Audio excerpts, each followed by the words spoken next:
Kowe iki wong endi? Kowe iki wong Kurawa ya dudu, wong Pandhawa ya dudu. Kowe iki wong ndelok.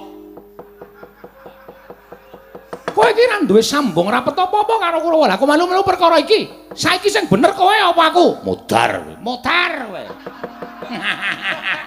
Lho, Bapak Dura kok gumejeng. Remen kula, Nger. Kula niki ndek putu wis anggeni wong pinter menika remen sanget dan omongane dan ceplas-ceplos-ceplis. Nggih. Nggih, wah kula ya marem. Nggih, kula ya marem. Tur dasare kuwi ora cocok nek ana wong liya li. Melu-melu perkara iki. Sami nggih, kula ki mboten cocok nek ana wong liya melu-melu perkara niki. Niki perkarane Kurawa karo Pandhawa kok wong ngono-ngono kok melu-melu. Ora usah wedi wis anggeni, ora usah wedi. Lho, Hyang Durna kok mbombong aku. Wis tak bombong ora usah kuwatir. Sik Kakang Durna kok dadi kaya ngono. Wis sampeyan asa melu-melu ku nek dadi perang kula mungsuh sampeyan. Lho. Kok iso ngoten? Ngoten mawon Mas beres pokoke. Ya sekali-sekali Durna iki dadi apik ya ora masalah ora. Terus karepmu piye aku manut? Ngene wae, ora usah dadak kakean gunung tanpa guna. Tak gawe sayembara. Sayembarane apa? Sapa sing cilik gedene iso ngunggul kadikdaning Prabu Manik Maninten, iso nugel janganing Prabu Manik Maninten.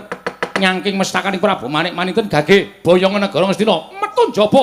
Ayo tandane ning njaba. Kowe apa aku sing tekaning pati leganing atiku?